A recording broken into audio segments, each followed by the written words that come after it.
Good morning friends.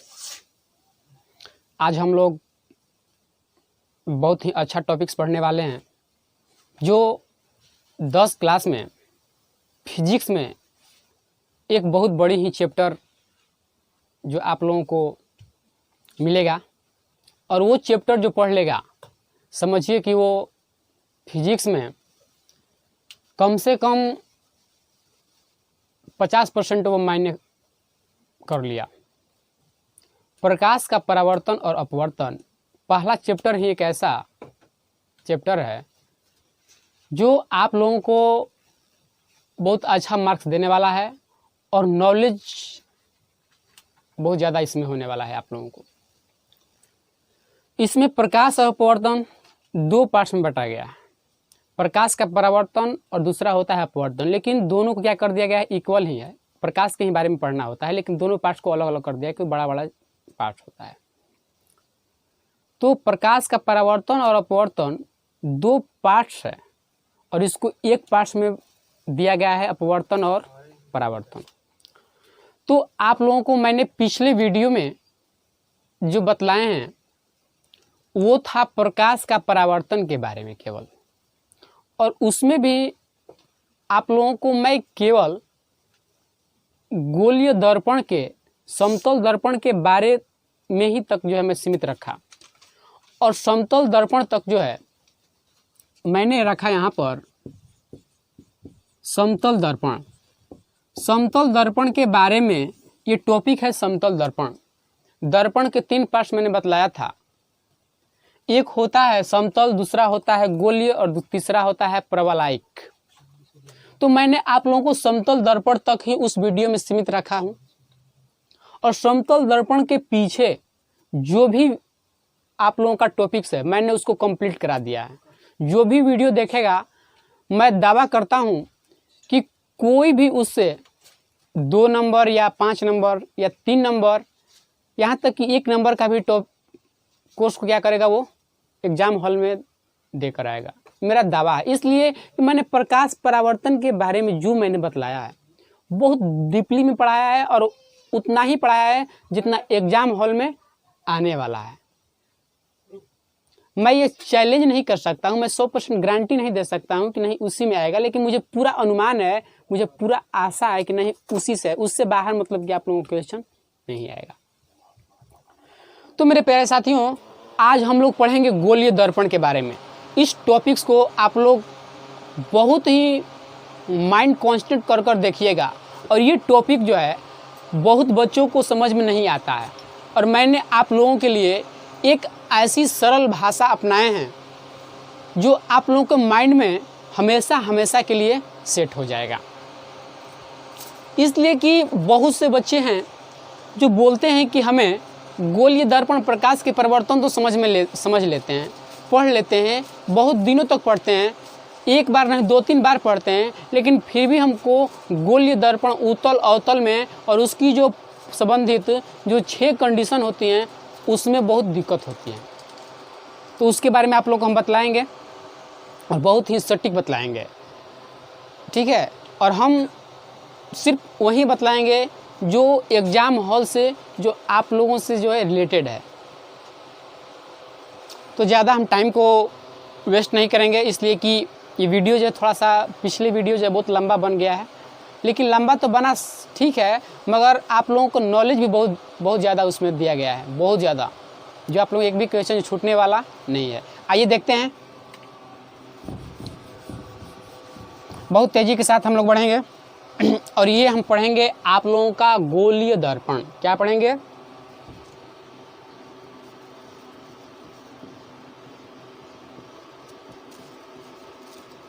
गोलीय दर्पण। गोलीय दर्पण को बोलते हैं इंग्लिश में स्फेरिकल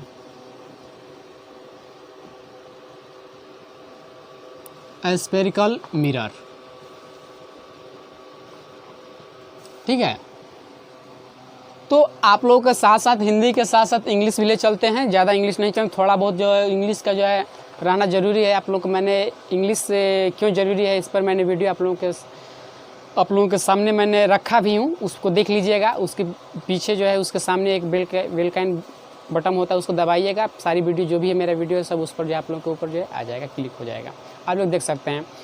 तो इंग्लिश मैंने साथ ही साथ ले चलता हूँ। बहुत लोग जो इंग्लिश से डरते हैं, अरे भैया इंग्लिश से मत डरो, इंग्लिश जो है आप लोगों के लिए बहुत ही इम्पोर्टेंट है लाइफ में।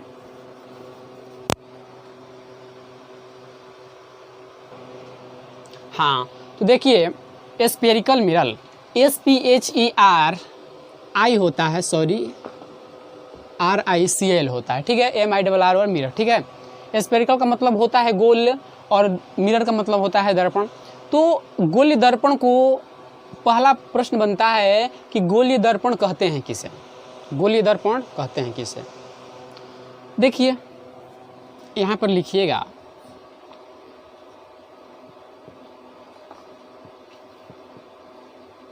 गोलीय दर्पण। गोलीय दर्पण जो होता है, एक गोलीय दर्पण एक परावर्तक सतह का खोखले गोले का क्या होता है,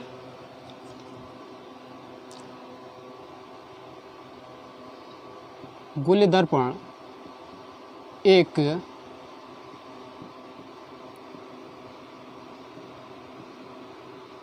खोखले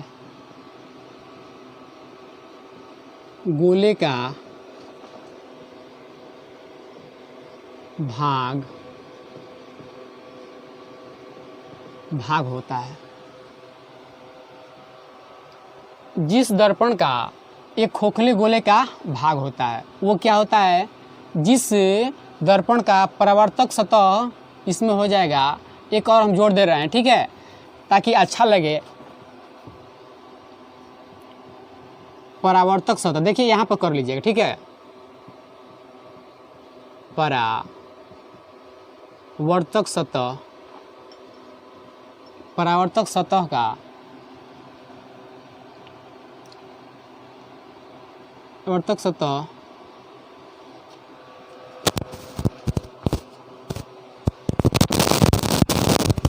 देखिए यहाँ पर मैंने एक बार फिर से कर रहा हूँ, ठीक है, गोलीय दर्पण, गोलीय दर्पण।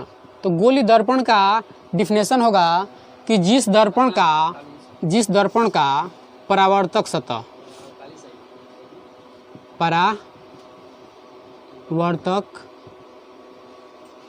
जिस दर्पण का परावर्तक सतह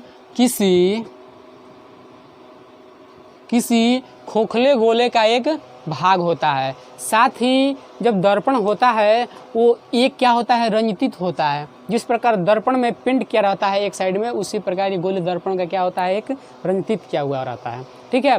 तो आप लोगों को ज़्यादा याद करने की जरूरत नहीं है। परावर्तक सतह का मतलब होता है जिसका एक भाग क्या हो, रंजित हो। रंजित का मतलब होता है पेंट, और पेंट का मतलब होता है पॉलिश करना, ठीक है। तो आप लोगों के सामने मैंने यही रखा कि जिस दर्पण का परावर्तक सतह किसी खोखले गोले का एक भाग होता है। आप लोग गेंद देखते हैं, बॉल देखते हैं, बॉल, तो बॉल क्या होता है, बॉल जो होता है ये खोखला होता है, ठीक है, लेकिन वो क्या है, बाल। देखिए यहाँ पर जो है कोई रेखा हम नहीं बना रहे हैं, आप लोग ऐसा कीजिएगा कि कंपास की सहायता से आप लोग गोल खींचिएगा तो मालूम हो जाएगा, ठीक है। तो ये जो होगा मेरा एक क्या हो जाएगा, एक गेंद हो गया। तो गेंद जो होगा आप लोग का वो क्या ठोस होगा, लेकिन ये गोल ये क्या है, मेरा एक दर्पण है, ठीक है। तो दर्पण में क्या होता है कि एक भाग क्या होता है, रंजित होता है।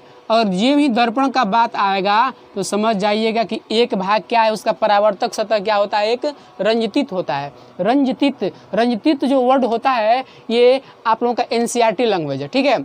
अगर आप लोगों को ये क्या हो गया, आप लोगों का इस गोलीय दर्पण को ये इसको हम काटेंगे तो 2 पार्ट्स निकलेगा। कितने पार्ट्स निकलेगा, 2 पार्ट्स निकलेगा। तो इसी को हम लोग गोलीय दर्पण को कितने भागों में बांटा गया है, 2 भागों में। कौन कौन, पहला होता है उत्तल दर्पण और तीसरा होता है अवतल दर्पण। तो आइए हम देखते हैं गोलीय दर्पण को कितने भागों में बांटा गया है। दो भागों में, यहीं से हम बांट दे रहे हैं, ठीक है। पहला होगा आप लोगों का उत्तल दर्पण, क्या होगा, उत्तल दर्पण, और दूसरा होगा अवतल दर्पण, ठीक है, अवतल दर्पण। तो उत्तल दर्पण को क्या बोलेंगे, CONCA भी कॉनकेव मिरर, कॉनकेव मिरर। और अवतल दर्पण को क्या बोलेंगे,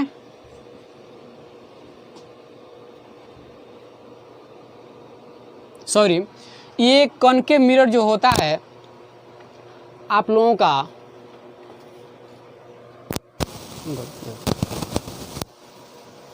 देखिए, तो यहाँ पर जो होता है इंग्लिश भी देखना जरूरी है।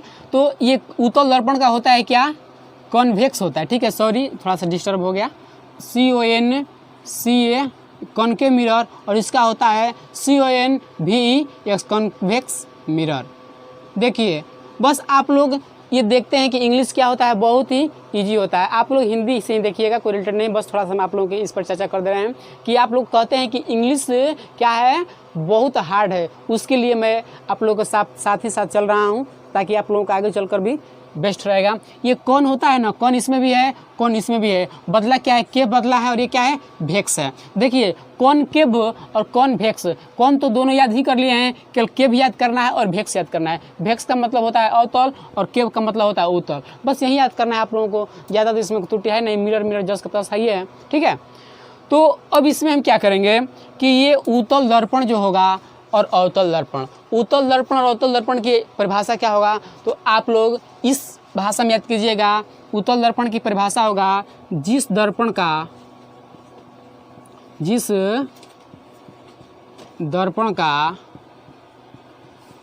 एक भाग उठा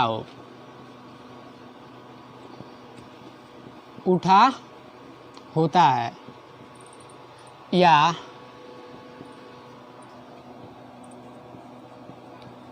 उभरी होता है, उसे उत्तल दर्पण कहते हैं।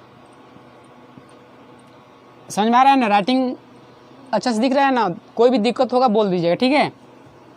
उसे उत्तल दर्पण कहते हैं, ठीक है। एक उत्तल दर्पण का एग्जाम्पल है कि जिसका परावर्तक सतह क्या होता है, उठा होता है। देखिए हम उठा रहे हैं इसको,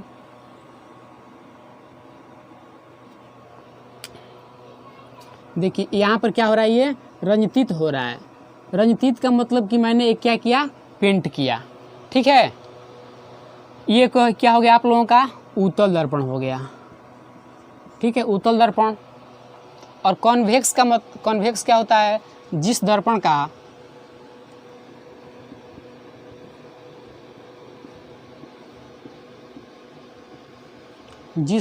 का एक भाग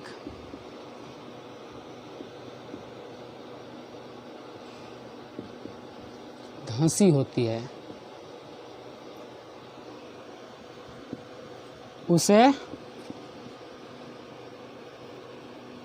अवतल दर्पण कहते हैं।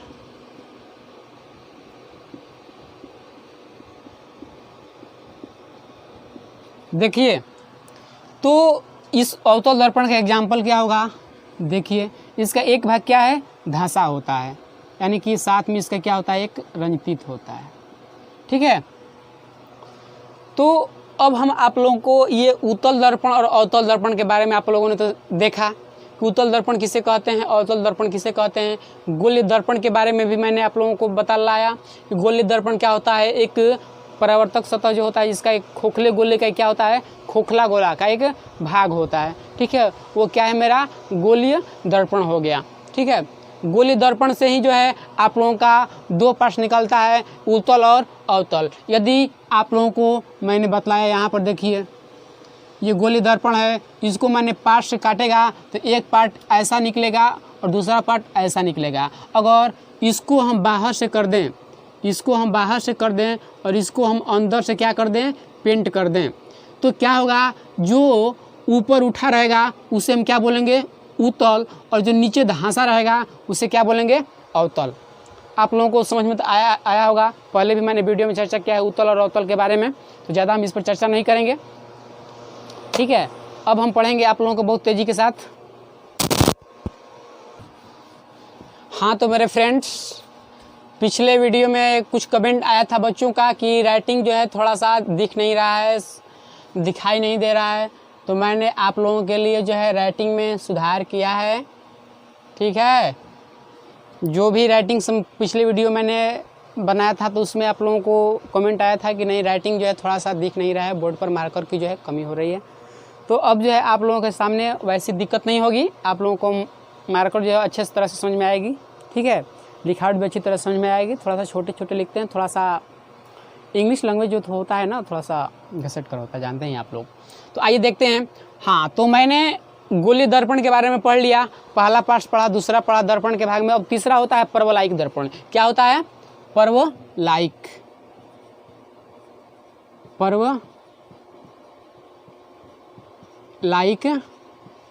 दर्पण। तो इस परवलयिक दर्पण को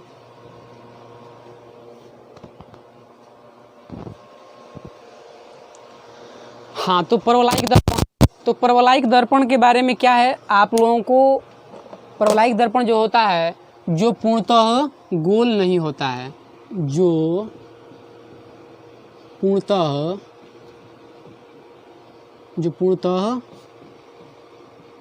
गोल नहीं होता है,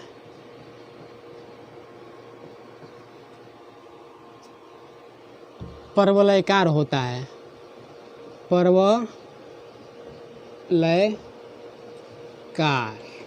परवलयकार होता है, उसे क्या कहते हैं? परवलयिक दर्पण कहते हैं। परवलयिक नहीं,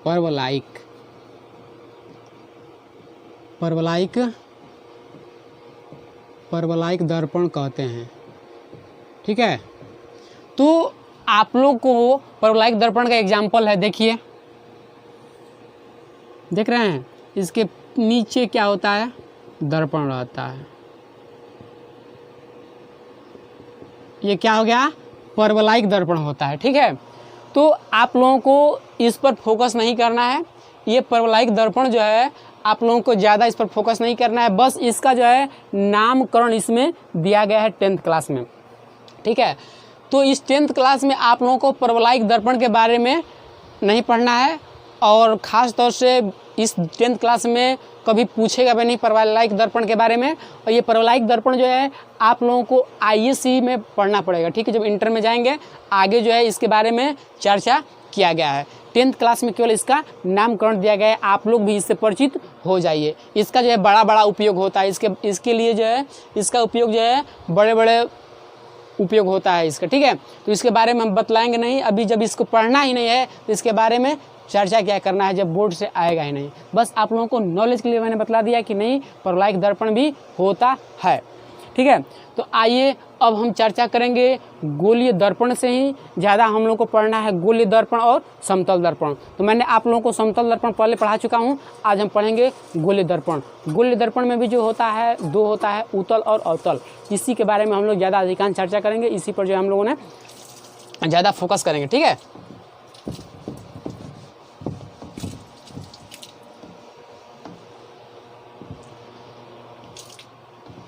देखिए, तो गोलीय दर्पण से संबंधित विभिन्न पद होते हैं। ठीक है,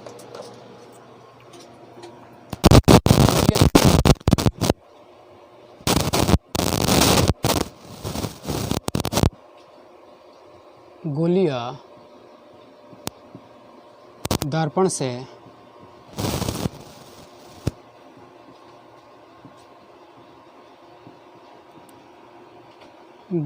से संबंधित विभिन्न पद। ठीक है, इसको हम लोग इंग्लिश में क्या बोलेंगे?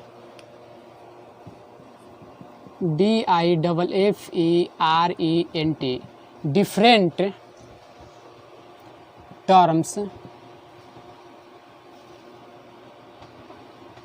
Different terms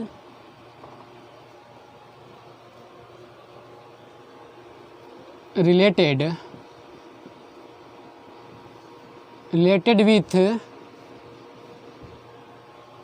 spherical mirror.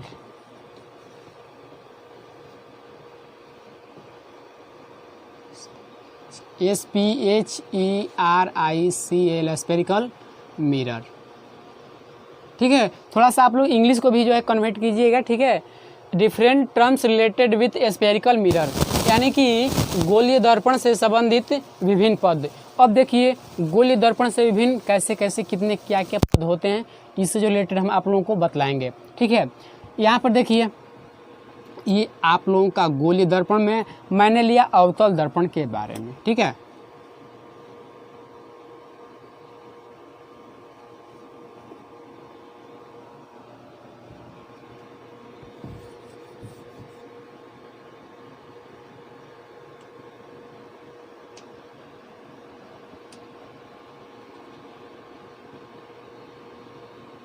देखिए तो यहाँ पर मैंने क्या किया,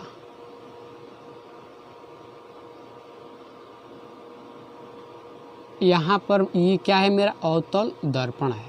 ठीक है, अवतल दर्पण जो होता है एक भाग उसके क्या किया रहता है, पेंट किया रहता है। ठीक है, तो इसका जो है एक मेन बिंदु होता है, ये जो होता है केंद्र तो होगा ना, इसको हम C से डिनोट करते हैं। ठीक है, और इसको हम अगर मिला देंगे, इसकी त्रिज्या तो होगी कोई, इसको मिला देंगे तो इसको हम किस चीज़ से डिनोट करते हैं, P से डिनोट करते हैं। और इसी को मैंने आगे तक बढ़ा दिया तो ये क्या हो गया, प्रधान अक्ष हो गया। अब देखिए मैंने आप लोगों को इससे संबंधित वक्रता केंद्र, मैंने इसकी 6 टर्म्स होती हैं, 5 टर्म्स क्या होती है, वक्रता केंद्र होती हैं। ठीक है, ये वक्रता केंद्र जो होती हैं ये गोलीय दर्पण का क्या होती है, वक्रता केंद्र गोलीय दर्पण का जिस केंद्र का एक क्या होती है, भाग होती है। देखिए ये गोलीय दर्पण का वक्रता केंद्र जो होता है, गोलीय दर्पण के केंद्र को ही हम क्या कहते हैं, वक्रता केंद्र कहते हैं। यहाँ पर हम एक टाइप्स में जानेंगे, एक वर्ड में जानेंगे, गोलीय दर्पण के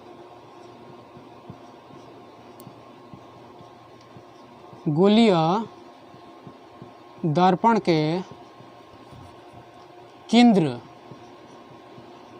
गोलीय दर्पण के केंद्र को ही क्या कहते हैं, वक्रता केंद्र कहते हैं। ठीक है, अब देखिए इसमें एक नोट है कि गोलीय दर्पण का केंद्र जो होता है हमेशा, नोट में क्या है आप लोगों का कि गोलीय दर्पण के अवतल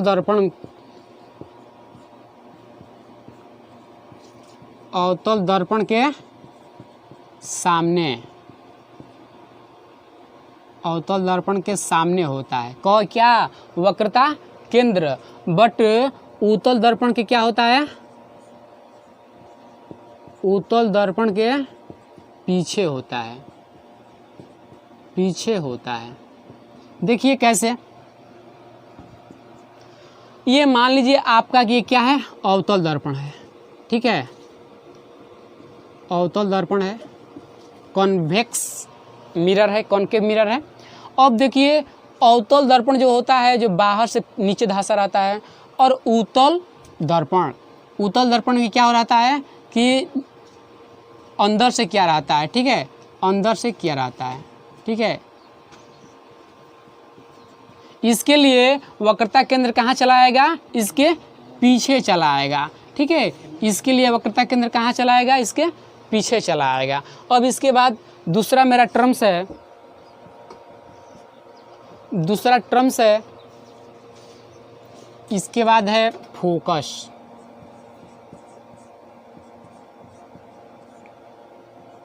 ठीक है,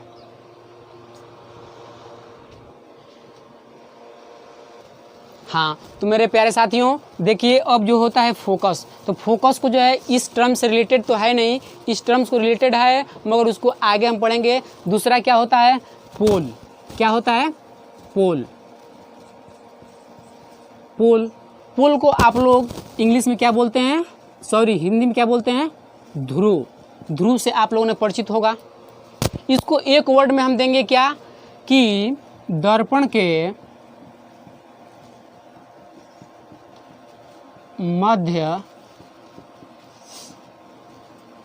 मध्य बिंदु को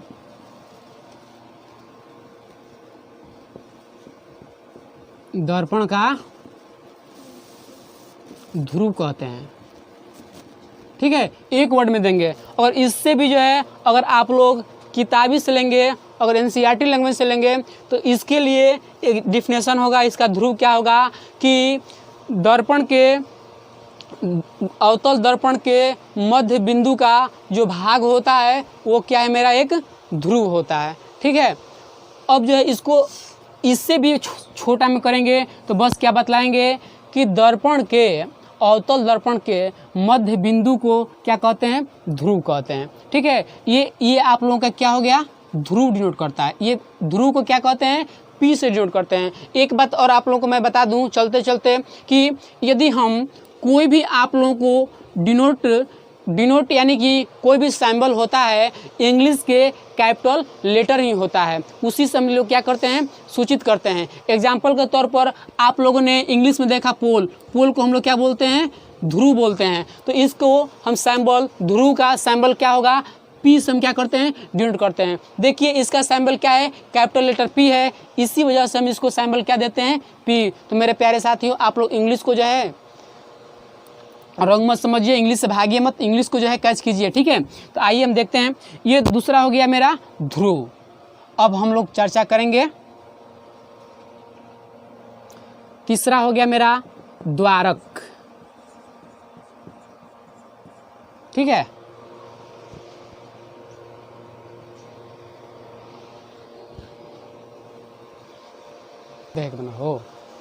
देखिए द्वारक, द्वारक क्या होता है, एक द्वार का काम करता है, घर का काम करता है। तो आप लोग घर का इंग्लिश क्या जानते हैं, होम समझते हैं, लेकिन इस द्वारक में क्या होगा, डोर होगा। क्या होगा, डोर होगा। डोर को हम लोग इंग्लिश में क्या बोलते हैं, द्वारक बोलते हैं। ठीक है, तो द्वारक क्या होता है, दर्पण, जो दर्पण जितने लंबाई का होता है वो क्या है, मेरा द्वारक होता है। ठीक है,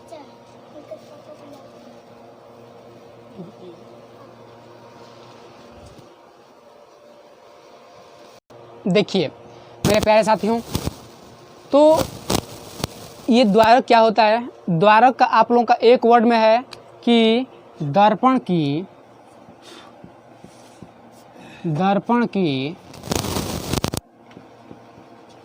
चौड़ाई को, दर्पण की चौड़ाई को क्या बोलते हैं, द्वारक कहते हैं, द्वारक कहते हैं। बस हो गया, अब ज़्यादा इसमें जो है आप लोगों का माइंड नहीं लगाना है। ठीक है, बस दर्पण की चौड़ाई को। अब प्रश्न बनता है कि दर्पण की चौड़ाई होती क्या है। देखिए यहाँ से लेकर और यहाँ तक ये क्या है, इसी को हम टोटल को क्या बोलेंगे, दर्पण का द्वारक बोलेंगे। ठीक है, अब आइए हम देखते हैं, सबसे इम्पोर्टेंट होता है क्या, प्रधान अक्ष। प्रधान अक्ष, प्रधान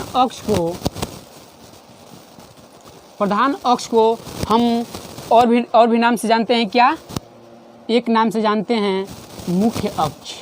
ठीक है, मुख्य अक्ष।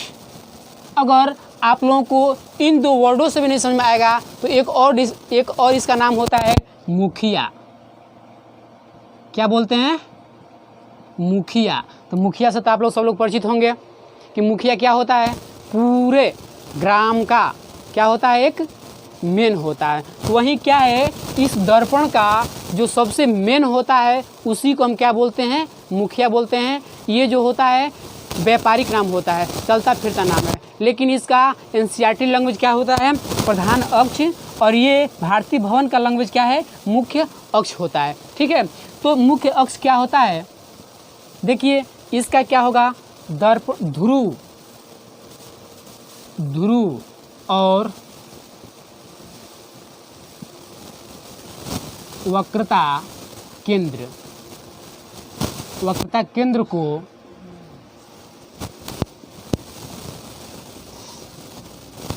मिलाने वाली रेखा को प्रधान अक्ष कहते हैं। प्रधान अक्ष कहते हैं। ठीक है, तो देखिए ये ध्रुव हो गया।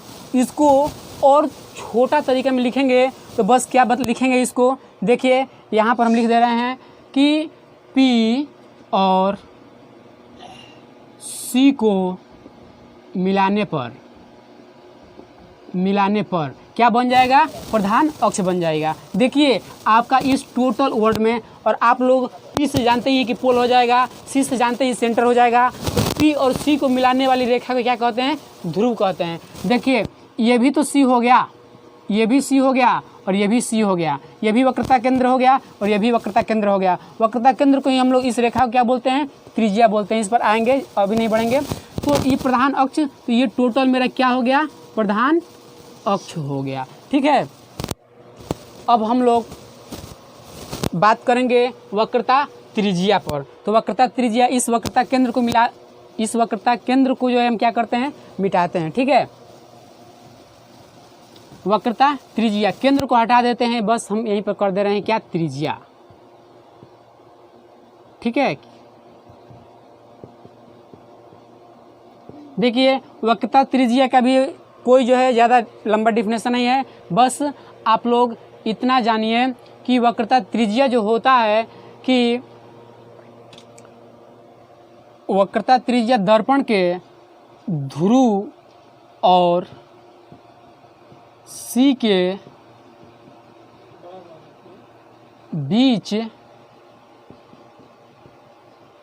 बीच की दूरी क्या कहलाती है, वक्रता त्रिज्या कहलाती है। ठीक है, वक्रता त्रिज्या कहलाती है। ठीक है, तो ये देखिए ये वक्रता त्रिज्या क्या होती है, ये ध्रुव है और ये क्या है, C है। इसके बीच की दूरी को हम लोग क्या बोलते हैं, वक्रता त्रिज्या। वक्रता त्रिज्या को आप लोग, त्रिज्या को इंग्लिश में क्या पढ़ते हैं, रेडियस। क्या पढ़ते हैं, रेडियस। इस रेडियस RADIOS, रेडियस, ये रेडियस जो होता है, रेडियस को कैपिटल लेटर क्या है, R। इसे हम किस चीज़ से डिनोट करते हैं, वक्रता त्रिज्या को R से डिनोट करते हैं। और ध्रुव को किससे डिनोट करते हैं, P से, द्वारक को D से, प्रधान अक्ष को PC से डिनोट करते हैं। ये हम बतलाएंगे। ठीक है, अब जो है इससे रिलेटेड आप लोगों का यही है। अब हम दूसरे टॉपिक पर ध्यान देंगे, बहुत तेज़ी के साथ बढ़ेंगे। इस पर हम थोड़ा सा ज़्यादा चर्चा नहीं करेंगे, बस केवल 2 मिनट में जो है आप लोगों को टोटल इस डायग्राम के माध्यम से हम बता दें कि डायग्राम क्या है। देखिए ये डायग्राम जो होता है अवतल दर्पण के लिए है। ठीक है, अवतल दर्पण के लिए होता है। तो ये अवतल दर्पण जो होता है, जो नीचे क्या होता है, धंसा रहता है, तो इसमें हम क्या बोलेंगे, ध्रुव। डायरेक्ट हम बोलेंगे ध्रुव। ध्रुव किसे डिनोट करते हैं, P से। वक्रता त्रिज्या, वक्रता त्रिज्या किसे डिनोट करते हैं, C से, जो इसका नाम हम क्या देते हैं, PC के बीच की दूरी। और सॉरी, इसको हम C से ही डिनोट करते हैं, बट प्रधान अक्ष जिसको आप लोग अपने भाषा में मुखिया भी बोल सकते हैं, इसको हम किस चीज़ से डिनोट करते हैं, PC से। अब होगा द्वारक। द्वारक होगा, द्वारक क्या होगा, इसको अगर हम M मान लेंगे और इसको हम क्या मान लेंगे, N हो जाएगा। तो द्वारक क्यों किस चीज़ से डिनोट करेंगे, M और N से डिनोट करेंगे। ठीक है, ये आप लोगों का चार जो है आप लोगों को इस गोलीय दर्पण से संबंधित क्या है, टर्म्स हैं। ठीक है, ये चार जो है आप लोगों को समझ में आना चाहिए। और एक बात और, जो भी आप लोग कुछ भी काम होता है तो इस प्रधान अक्ष को लेकर ही हम लोग करते हैं। प्रधान अक्ष के बगैर जो है कोई काम नहीं होने वाला है। जैसे आप लोगों को ग्रामीण में बिना मुखिया का कोई काम होने वाला नहीं है, उसी प्रकार यही है। ठीक है, अब हम आगे बढ़ते हैं।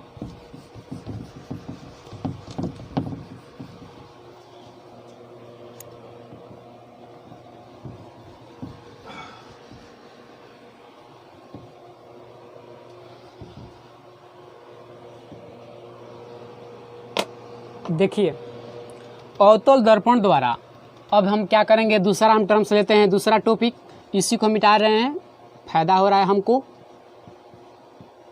अवतल दर्पण से,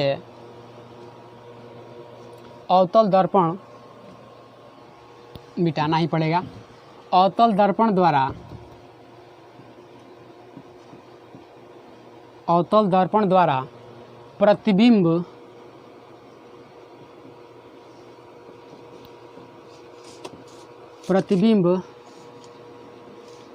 प्राप्त करने का नियम, ठीक है। इसको हम लोग बोलेंगे,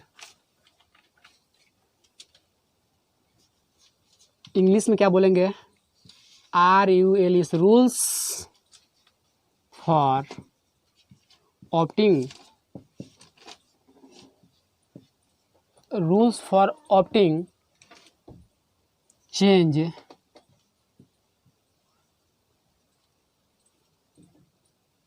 सॉरी यहाँ पर क्या होगा, इमेज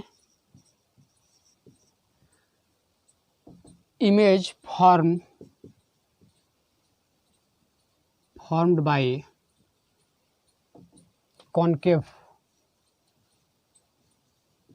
concave mirror, ठीक है।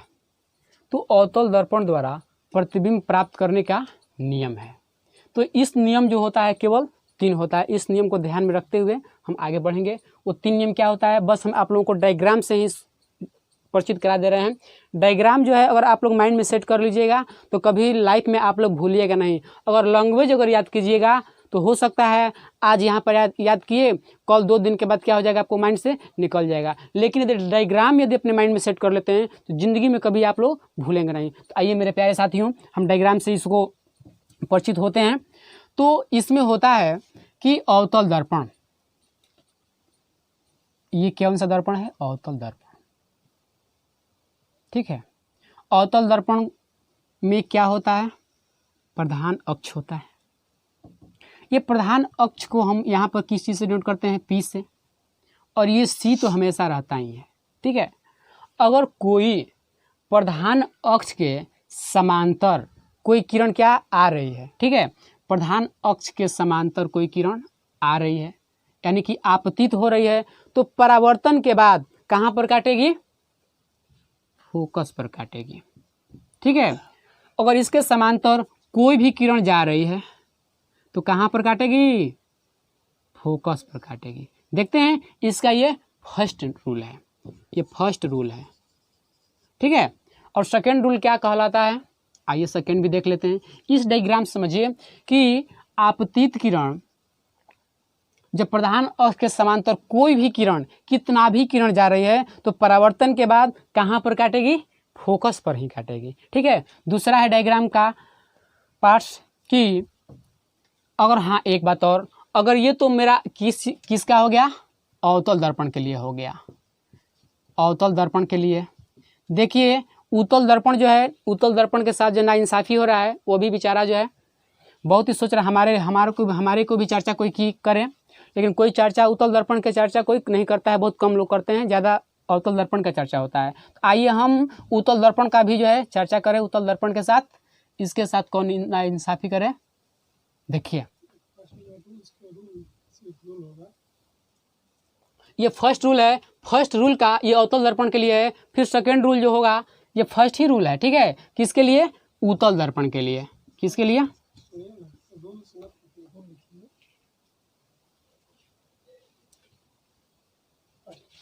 देखिए फर्स्ट रूल हो गया और ये सेकेंड रूल जो है उत्तल दर्पण के लिए है, ठीक है, सॉरी फर्स्ट रूल ही है, ठीक है।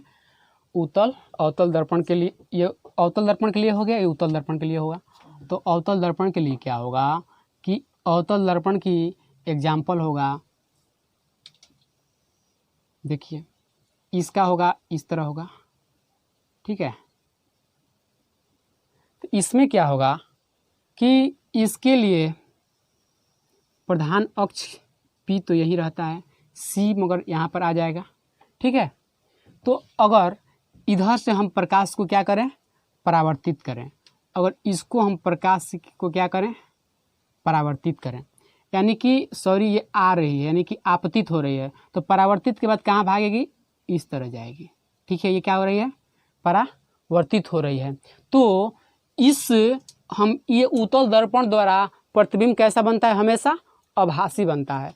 और आभासी क्या होता है, आप लोगों को पहले बताए भी हैं, आज भी हम चर्चा कर देंगे। ठीक है, तो आभासी क्या होता है, हम एक कल्पना कर रहे हैं, काल्पनिक प्रतिबिंब होता है। तो इसको हम क्या करेंगे, थोड़ा सा आगे हम बढ़ाएंगे। ठीक है, ये जहाँ पर काटेगी उसी को हम लोग क्या करते हैं, फोकस से ड्यूट करते हैं।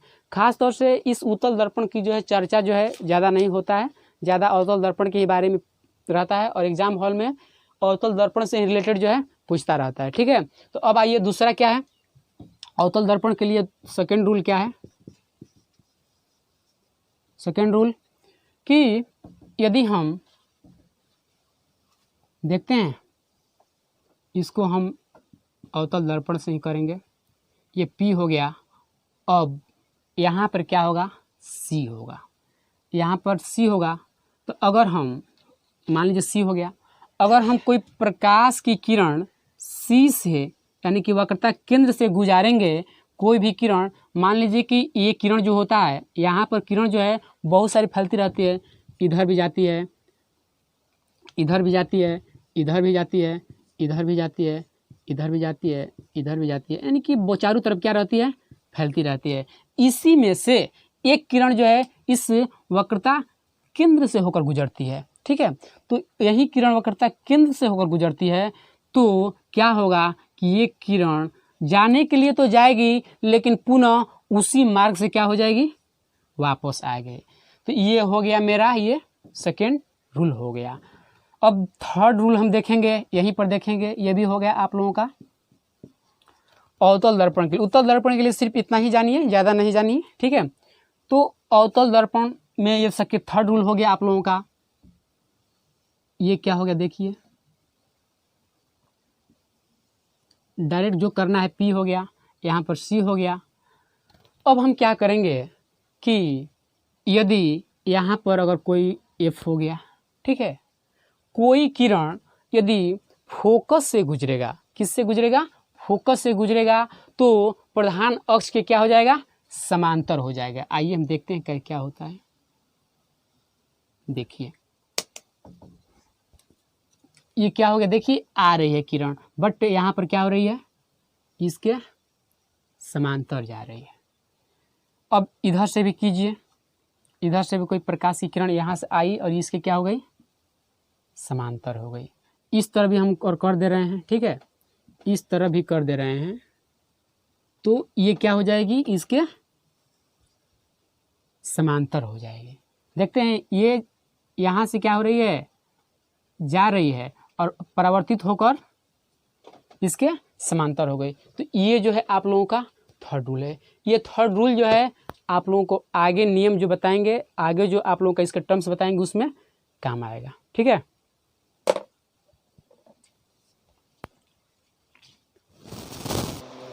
देखिए अब हम लोग सबसे इम्पोर्टेंट पढ़ने वाले हैं, जो इससे रिलेटेड जो है आप लोगों को एग्ज़ाम हॉल में पूछता है और अधिकांश बच्चे क्या होते हैं इसी में कंफ्यूज हो जाते हैं, लेकिन हम डायग्राम के माध्यम से बतलाएंगे, कोई कंफ्यूज नाम का चीज़ नहीं रहेगा। ठीक है, आइए अवतल दर्पण द्वारा, अवतल दर्पण द्वारा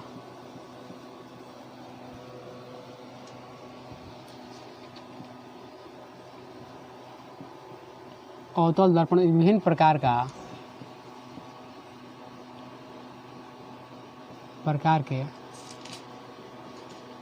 प्रति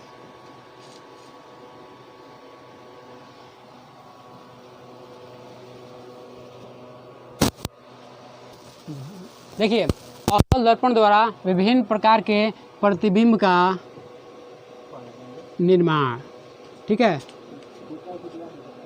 तो इसको हम लोग इंग्लिश में क्या बोलेंगे, आइए देखते हैं। Formation of different types of image by concave mirror. देखिए लिखते नहीं है, ठीक है, आप लोग देखिएगा इसको।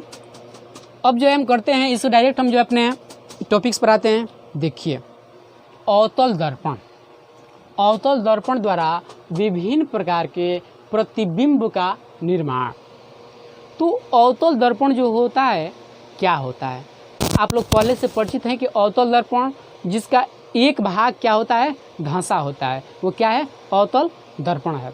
तो उसमें कई प्रकार के प्रतिबिंब बनेगा। कब, जब विभिन्न प्रकार के वस्तुओं विभिन्न विभिन्न स्थानों पर प्रस्तुत होंगी। तो उसी में जो है आप लोगों को बतलाएंगे। और एक बात और हम बतलाएंगे डायग्राम के माध्यम से, और आप लोग इसको समझिएगा, बहुत ही सटीक माइंड में आप लोगों को चलेगा। चलिए, तो यहाँ पर क्या होगा, देखिए ये क्या हो गया, ये अवतल दर्पण है, ठीक है, ये अवतल दर्पण है। तो इस अवतल दर्पण में यहाँ पर मैंने आप लोगों को बतलाया है कि ये क्या हो गया आप लोगों का, P हो गया, और ये क्या हो गया, F हो गया, और ये क्या हो गया, C हो गया, और यहाँ से अंदर ये जो होगा किस में हो जाएगा, अनंत में आ जाएगा।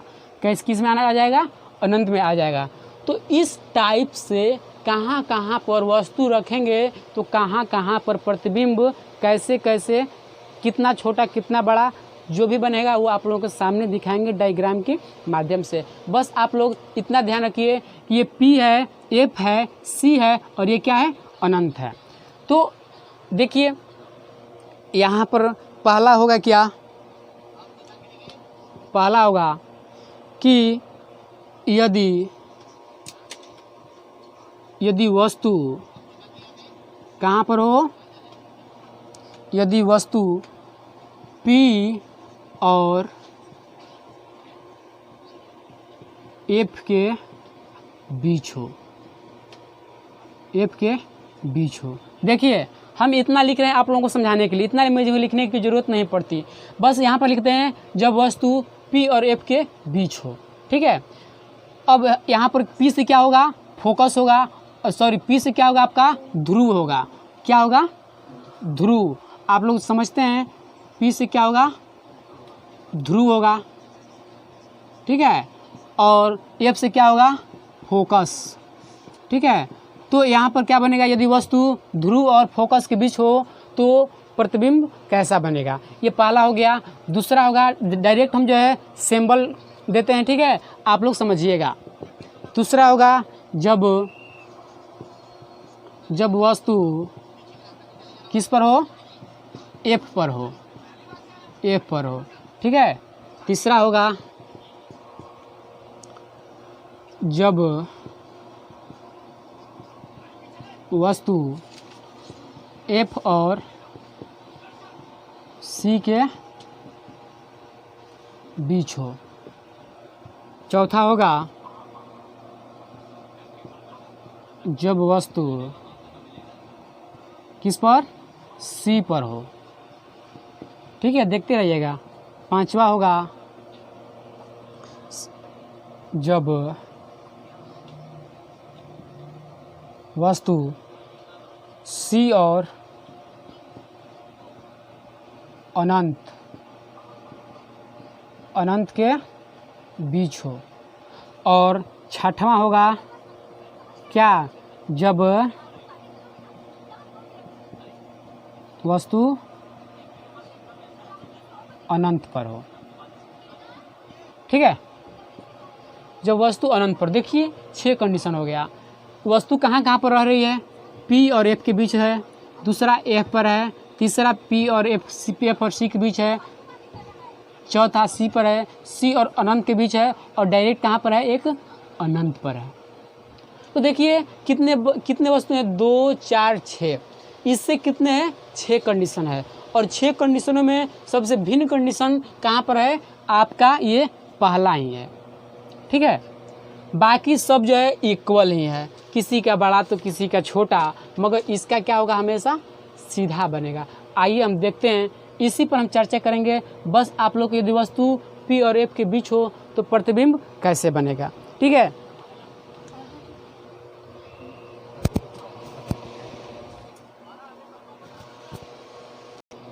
देखिए तो अब यहाँ पर हम करेंगे दर्पण के सामने जो है वस्तु को रखेंगे, ठीक है, और उसके उपरांत जो है कैसे कैसा प्रतिबिंब बनेगा हम बस डायग्राम के माध्यम से समझाएंगे, ज़्यादा लैंग्वेज में नहीं ले जाएंगे, ठीक है। तो इसमें क्या होगा कि यदि वस्तु P और F के बीच हो, देखिए यहाँ पर मैंने एक डायग्राम बना दिया आप लोगों के सामने। ये क्या है, अवतल दर्पण है, ठीक है। इस अवतल दर्पण में आप लोग को तो मालूम होना चाहिए P होगा, ठीक है, और ये क्या है P और F के बीच, तो यहाँ पर मैंने F रख दिया, यहाँ पर मैंने क्या किया F रख दिया, और यहाँ पर C है, और ये तो अनंत का जस का तस है। तो क्या है, यदि वस्तु P और F के बीच हो, यदि मान लीजिए P है F, अगर वस्तु हम यहाँ पर रख दें, कहाँ पर रख दें, यहाँ पर रख दें, तो क्या होगा ये देखना है। यदि मान लीजिए कि यहाँ से ये डायग्राम जो है क्या कर रही है, वक्रता केंद्र से जाएगी, तो देखिए आप लोग प्रकाल से खींचिएगा, टेढ़ा मेढ़ा नहीं होगा, मेरा तो टेढ़ा मेढ़ा हो जाएगा केवल आप लोगों को समझाने में, ठीक है। तो ये जो है वक्रता केंद्र है। अगर हम इसके बीच में रखेंगे कोई वस्तु, देखिए ये क्या है, मेरा एक वस्तु है, ये क्या है, वस्तु है, यहाँ पर मैंने इसके बीच में वस्तु रखा, ये जो होगा इस पर आपतित करेगी, ये क्या ये जा रही है, तो परावर्तन के बाद किस पर काटेगी, फोकस पर काटेगी, तो F को हम यहाँ पर बढ़ा देंगे, ठीक है। देखिए ये क्या कर रही है, इधर से जा रही है, अपतित हो रही है, ठीक है। तो अब हम क्या करेंगे, यहाँ पर देखिए इस किरण को हम क्या करेंगे, आगे बढ़ाते चले जाएंगे, ठीक है, आगे बढ़ाते चले जाएंगे, कहीं दूर चले जाएंगे, और इसको भी बढ़ाते चले जाएंगे, ठीक है, सूझ।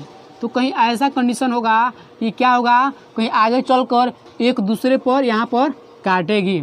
तो जब काटेगी तो इस प्रतिबिंब में क्या करेंगे, इस प्रधान अक्ष को हम और थोड़ा सा आगे कल्पना करते हैं, ठीक है, कल्पना करते हैं। तो अब क्या होगा, यहाँ पर ये प्रतिबिंब कहाँ पर बनेगी, ये इसका प्रतिबिंब जो है यहाँ पर बनेगा, ठीक है, देखते हैं। तो इसको जो आगे बढ़ाएंगे तो ये प्रतिबिंब कहाँ पर बनेगा, यहाँ पर बन रहा है। तो कैसा बन रहा है, देखिए इसमें 4 कंडीशन होता है, ठीक है। प्रतिबिंब जो होगा, प्रतिबिंब जो होगा दर्पण के कहाँ बनेगा, पहला शर्त है क्या कि प्रतिबिंब जो दर्पण के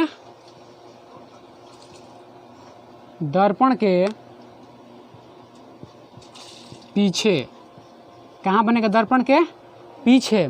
दूसरा शर्त हो, दूसरा कंडीशन होगा कि काल्पनिक बनेगा, आभासी बनेगा। तो क्या बनेगा, काल्पनिक बनेगा, ठीक है, काल्पनिक बनेगा, ठीक है।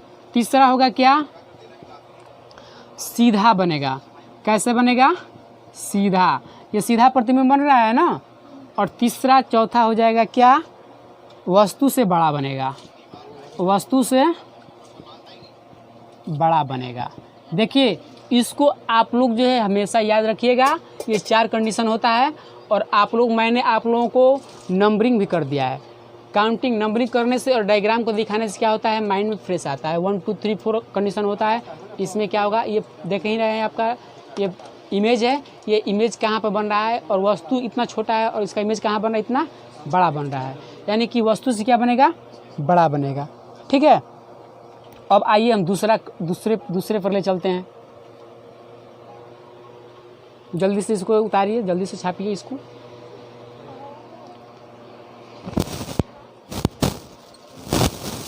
ठीक है, ये पहला कंडीशन हो गया। दूसरी कंडीशन क्या होगा, आइए हम देखते हैं।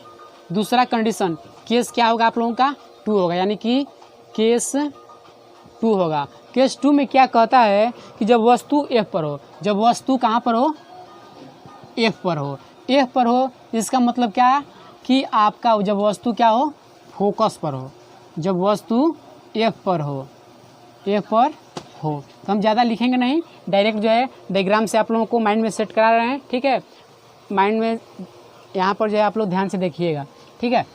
तो ये क्या हो गया, दर्पण हो गया। ये केवल अवतल दर्पण के लिए ही है, ठीक है। तो यहाँ पर क्या हो गया आपका P हो गया, यहाँ पर C हो गया। अब जब वस्तु क्या है F पर है, देखिए यहाँ पर मैंने F रख दिया, यहाँ पर मैंने वस्तु भी रख दिया। तो वस्तु हम रख रहे हैं, ठीक है। पहले इसको हम क्या कर रहे हैं, केंद्र से गुजार रहे हैं। तो जाएंगे तो क्या होगा, वापस जाएगा, वापस लौटेगा। और F पर मैंने यहाँ पर कर दिया, ठीक है। आप लोग ध्यान से देखिएगा, ये F जो है, F पर क्या मैंने वस्तु को रख दिया। अब क्या होगा कि यहाँ से ये क्या होगा, समांतर होगा, ठीक है। ये आपतित होगा, तो परावर्तित के बाद किस पर काटेगा, फोकस पर काटेगा। कहाँ पर काटेगा, फोकस पर काटेगा, ठीक है। तो देखते हैं इसको, ये क्या हो जाएगा, आगे एकदम बढ़ता चला जाएगा, कहीं पर भी आगे चलकर काटता हुआ नहीं प्रतीत होगा। यानी कि इसका प्रतिबिंब जो होगा कहाँ पर बनेगा, अनंत पर बनेगा, ठीक है। तो इसको हम इस प्रतिबिंब को F और O से नोट कर देते हैं। ये दर्पण जो द्वारक होगा M होगा और ये क्या होगा, N होगा। तो यहाँ पर क्या करेंगे, प्रतिबिंब, यहाँ पर क्या होगा, प्रतिबिंब कैसा बनेगा, ठीक है। तो प्रतिबिंब पहला क्या बनेगा, पहला तो होगा कि अनंत पर बनेगा, अनंत पर बनेगा। देखते हैं ये अनंत तो है, अनंत पर बनेगा। दूसरा कंडीशन क्या होगा, वास्तविक बनेगा।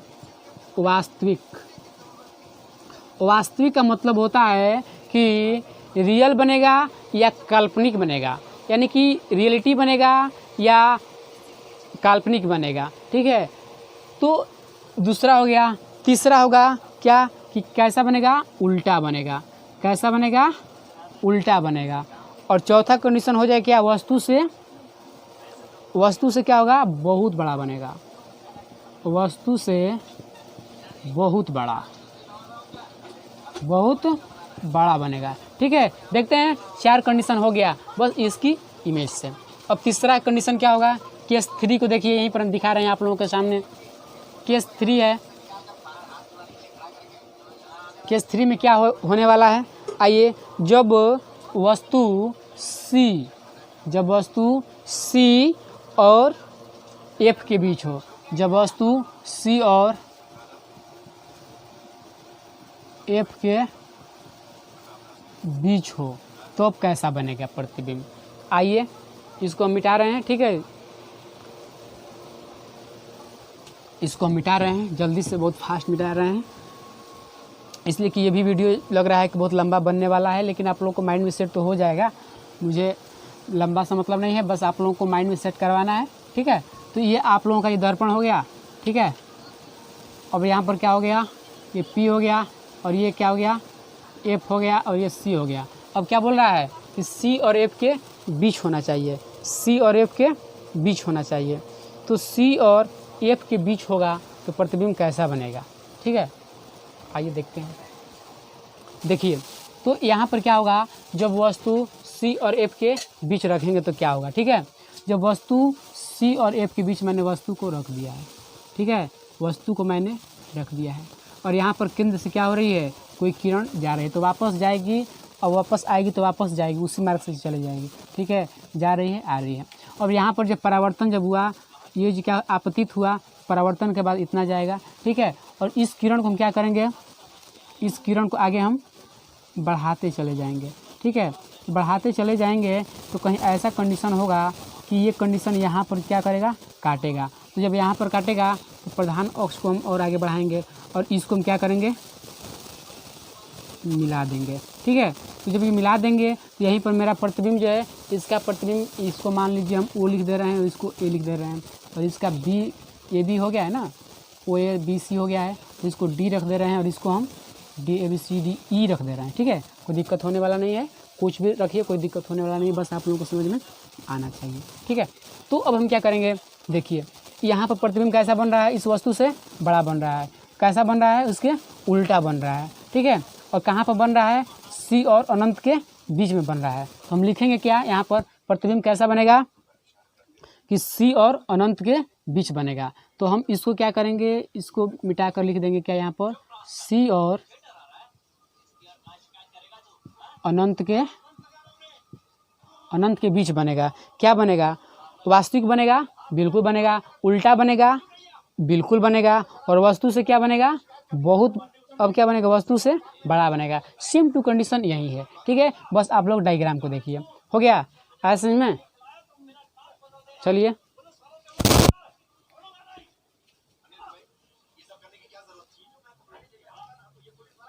तीसरा कंडीशन क्या होगा यहाँ पर, चौथा कंडीशन क्या है, चौथा कंडीशन है कि जब वस्तु सी पर हो, क्या हो, सी पर हो, बस डायरेक्ट लिख देंगे क्या यहाँ पर, सी पर हो, सी पर हो, तो प्रतिबिंब कैसा बनेगा। देखिए ये मेरा प्रतिबिंब है, ये सॉरी ये उत्तल दर्पण है, अवतल दर्पण, ठीक है। अवतल दर्पण सेम टू कंडीशन वही करेंगे, पी होगा, यहाँ पर सी होगा, यहाँ पर जो भी है अनंत होगा। तो यहाँ पर मैंने वस्तु को रखा, यहाँ पर मैंने वस्तु को रखा, और ये परावर्तन तो होगा, जब परावर्तन होगा तो कहाँ पर बनेगा, ठीक है। तो परावर्तन के बाद कहाँ पर चलेगा, फोकस पर तो चलेगा, ठीक है। अब क्या होगा कि अब इस सी को हम करेंगे, यहाँ से सी को क्या करेंगे, सी से भी तो जाएगा, तो सी से जाएगा तो क्या होगा, ये जाएगा, जितना तरह से जाएगा उतना तरह से आएगा, वापस लौट कर चला आएगा, ठीक है।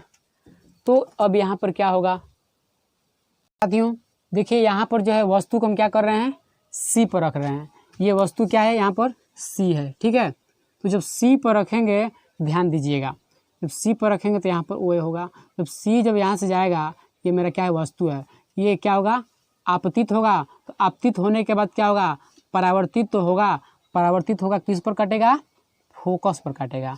तो ये जब ये फोकस से जब गुजरेगा, कोई किरण को हम क्या कर रहे हैं, फोकस से गुजार रहे हैं, ठीक है, फोकस से आपतित कर रहे हैं। तो ये परावर्तन के बाद क्या होगा, परावर्तन के बाद कहाँ पर कटेगा, ये जिस बिंदु पर कटेगा वहीं क्या होगा, उसका प्रतिबिंब होगा। तो ये प्रतिबिंब देखिए सेम टू इस पर मिल रहा है, देख रहे हैं।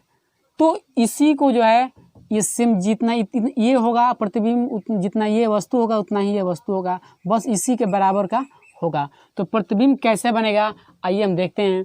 जो प्रतिबिंब जो होगा वस्तु की क्या होगा, प्रतिबिंब सी पर होगा, क्या होगा, प्रतिबिंब भी सी पर होगा, ठीक है। अब क्या बनेगा, वास्तविक बनेगा, उल्टा तो फिक्स है कि वास्तविक बनेगा। अब क्या होगा, उल्टा, जब वास्तविक होगा तो उल्टा हो, वास्तविक होगा तो उल्टा होगा। अब क्या होगा, वस्तु से बड़ा बनेगा, छोटा बनेगा, ना बड़ा बनेगा ना छोटा बनेगा, क्या बनेगा, वस्तु के बराबर बनेगा, ठीक है। आइए अब हम जो है आप लोगों को समझ में ये आ गया होगा, मुझे पूरा उम्मीद है। बहुत हम फास्ट गति के साथ चलते हैं इसलिए कि वीडियो जो लंबा हो रहा है, ऐसा भी नहीं कि आप लोगों को समझ में नहीं आया होगा, मुझे पूरा उम्मीद है कि आप लोगों को माइंड में सेट होते ही चला जा रहा होगा, ठीक है। आप लोग ध्यान से बस देखते रहिएगा। अब हम लोग पचवा कर रहे हैं। देखिए जब वस्तु जो है पी एफ सी, जब वस्तु क्या बोल रहा है कि अनंत और वक्रता केंद्र के बीच हो, मान लीजिए यहाँ पर क्या आ गया, ये वस्तु हो गया, यहाँ पर मैंने क्या किया, आपतित किया, तो यहाँ पर क्या हो गया, परावर्तित हो गया। अब ये सी, अब ये सी जो क्या होगा, सी भी तो जाएगा, क्यों, ये जो प्रतिबिंब होगा कैसा होगा, जब यदि वस्तु अनंत और वक्रता केंद्र पर हो, जब वस्तु ये मान लीजिए आपका ओ है और ये ए है, ये क्या है, एक वस्तु है, क्या बोल रहा है कि वक्रता केंद्र और अनंत के बीच है, तो मान लीजिए ये क्या है आप लोगों का, अनंत हो गया, ठीक है। तो ये अनंत पर होगा, तो यहाँ पर वस्तु है, परावर्तन यहाँ पर आपतित हो रही है, परावर्तन के बाद कहाँ पर काटेगी, इस ये फोकस पर काटेगी, ठीक है। अब क्या होगा, अगर हम फोकस से कोई किरण गुजारें, फोकस से अगर हम कोई किरण गुजारेंगे तो क्या होगा, इस प्रधान अक्ष के समांतर होगा जो यहाँ पर काटता है। तो यहाँ पर ये क्या हो गया, यहाँ पर एक प्रतिबिंब बन गया, यही ओ और ए, ये क्या हो गया, एक, देखिए मेरे प्यारे साथियों, तो यहाँ पर प्रतिबिंब जो है कैसा बन रहा है, ये देख रहे हैं, ये जो होगा क्या हो रहा है, ओ ए हो रहा है, यहाँ पर ओ हो रहा है और यहाँ पर ए हो रहा है। तो ये प्रतिबिंब कैसा बन रहा है, वस्तु से क्या बन रहा है, उल्टा बन रहा है, और कैसा बन रहा है, छोटा बन रहा है। आइए हम यहीं पर देखते हैं कि प्रतिबिंब जो है कैसा बनेगा। प्रतिबिंब जो होगा कहाँ पर बन रहेगा, सी और, प्रतिबिंब कैसा बनेगा, सी और एफ के बीच बन रहा है। देखिए ये सी है ना और ये एफ है, तो इसी के बीच में प्रतिबिंब बन रहा है। तो ये हम लिखेंगे क्या कि इसका प्रतिबिंब सी और एफ के बीच बन रहा है। अब प्रश्न बनता है कैसा बन रहा है, वास्तविक बन रहा है, आभासी बन रहा है। तो आप लोगों को मालूम होना चाहिए कि इसका प्रतिबिंब जो इसी तरह दिख रहा है, साफ कि वास्तविक बन रहा है। जो वास्तविक होता है उल्टा होगा ही। अब क्या है, बराबर है कि छोटा है, तो वस्तु से क्या है, छोटा बन रहा है। ठीक है, अब आइए हम देखते हैं इसी पर। ये अब मेरा जो है लास्ट है, ये जो था मेरा पांचवा था। ठीक है, ये क्या था, मेरा पांचवा था। अब इसके बाद हम क्या करेंगे, अपने लास्ट पर चलेंगे। मेरा लास्ट टारगेट है छठवां। छठवां क्या होगा, जब वस्तु अनंत पर होगा। तो आइए हम यहीं पर दिखा दे रहे हैं। ठीक है, जब वस्तु, ये छठवां क्या है कि जब वस्तु अनंत पर होगा, जब वस्तु अनंत पर होगा। ये उतर गया, जल्दी से इसको छापिए।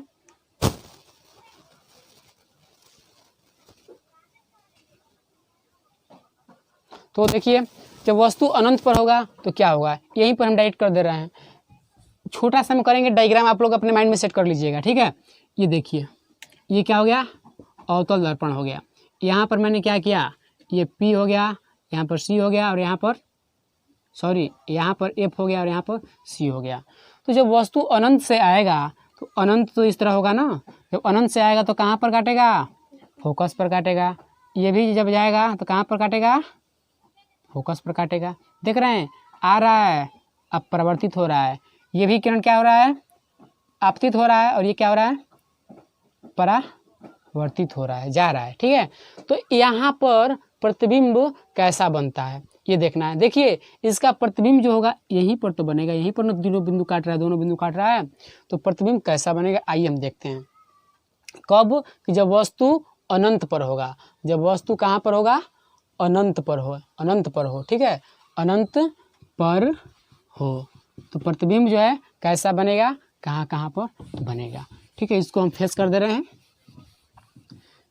देखिए तो छठवां कंडीशन यहाँ पर क्या बन रहा है कि प्रतिबिंब कहाँ पर बनेगा। ठीक है, तो प्रतिबिंब कहाँ बनेगा, वस्तु जो है अनंत पर होगा तो वास्तविक बनेगा। प्रतिबिंब कहाँ बनेगा, वास्तविक बनेगा। ठीक है, अब क्या होगा, उल्टा होगा। वास्तविक होगा तो फिक्स है कि उल्टा होगा ही। अब क्या होगा, वस्तु से छोटा होगा। वस्तु से छोटा नहीं, बहुत छोटा होगा। कैसा होगा, बहुत छोटा होगा, बहुत छोटा होगा।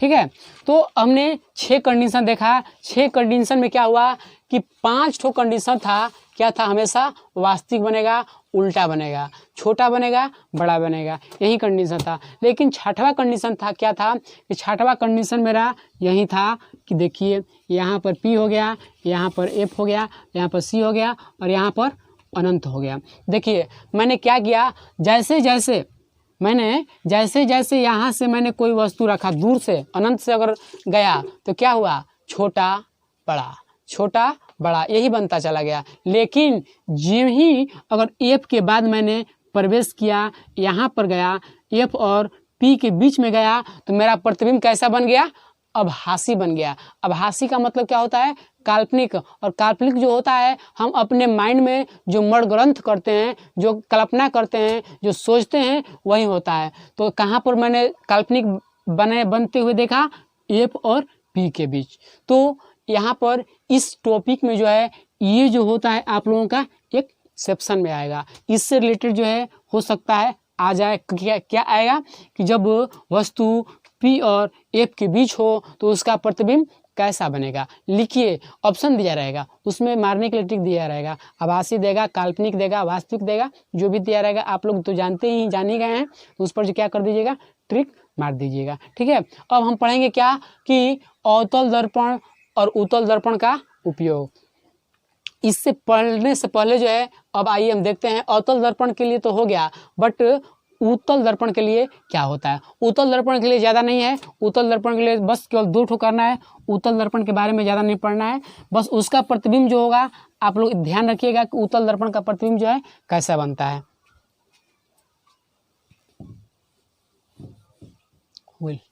जब बस देखिए, जब उत्तल दर्पण के लिए हम क्या कर रहे हैं, उत्तल दर्पण के लिए उत्तल दर्पण के लिए ज़्यादा नहीं है, बस इतना ध्यान रखिएगा। उत्तल दर्पण के लिए प्रतिबिंब जो है क्या बनेगा, अगर मान लीजिए ये उत्तल दर्पण है, ठीक है, क्या है, उत्तल दर्पण है।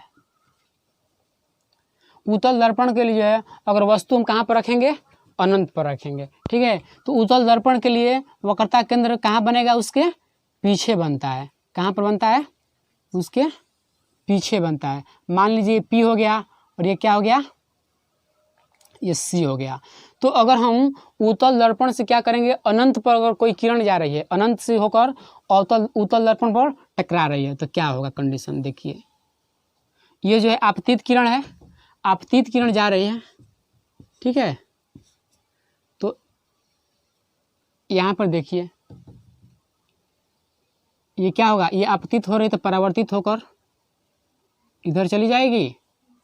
यहाँ पर भी क्या हो रहा है, अनंत से जा रहा है तो इधर आएगी। ये क्या होगा, आपतित होगा तो परावर्तित होगा। अब हम क्या करेंगे कि इस बिंदु को कल्पना करते हैं, ठीक है, इसको हम क्या करेंगे, यहाँ पर इस तरह मिला दे रहे हैं, ठीक है। इसको भी क्या करेंगे, यहाँ पर हम मिला देंगे। जो ये काटेगा वो क्या होगा, मेरा फोकस होगा। यहीं पर मेरा क्या होगा, प्रतिबिंब होगा।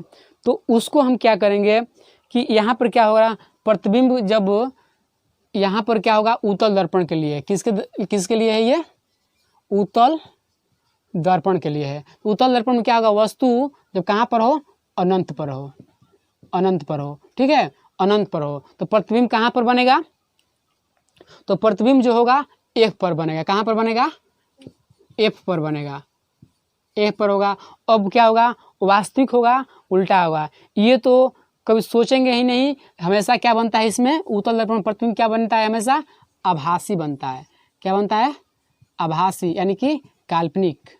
क्या बनता है, काल्पनिक बनता है। अब क्या होगा, उल्टा। तो जब आभासी होगा तो हमेशा ध्यान रखिएगा, जब आभासी होता है तो कहाँ कैसा बनता है, सीधा बनता है। अब प्रश्न बनता है छोटा बनेगा या बड़ा बनेगा। तो उत्तल दर्पण में प्रतिबिंब जो होता है हमेशा कहाँ बनता है, कैसा बनता है, छोटा बनता है। तो आप लोग इस उत्तल दर्पण का सिर्फ यही जानिए कि अगर अनंत पर होगा तो प्रतिबिंब क्या होगा, फोकस पर बनेगा, छोटा बनेगा। हमेशा उत्तल दर्पण में प्रतिबिंब कैसा बनता है, छोटा बनता है और आभासी ही बनता है। यानी आभासी का मतलब क्या हो जाएगा, उसका सीधा बनेगा। प्रतिबिंब कैसा बनेगा, सीधा बनेगा, ठीक है। तो उत्तल और अवतल दर्पण के बारे में हम लोगों ने पढ़ लिया। अब हम लोग कल पढ़ेंगे, इससे अगले जो वीडियो होगा उसमें हम पढ़ेंगे इसका उपयोग, और बहुत ही इम्पोर्टेंट होगा। जो आप लोग को अभी से बता दूं कि F = R/2 जो प्रूफ करना है, और इसके साथ साथ एक और भी होगा आवर्धन व्यंजक, और एक होता है लेंस सूत्र। तो लेंस सूत्र के बारे में उतना तो आता नहीं है, उसके बारे में बतलाएंगे अगले वीडियो में। तो आज हम लोगों ने पढ़ा, मुझे पूरा उम्मीद है कि इसमें कोई आप लोगों को त्रुटि नहीं होगी, आप लोग अच्छे से समझ गए होंगे।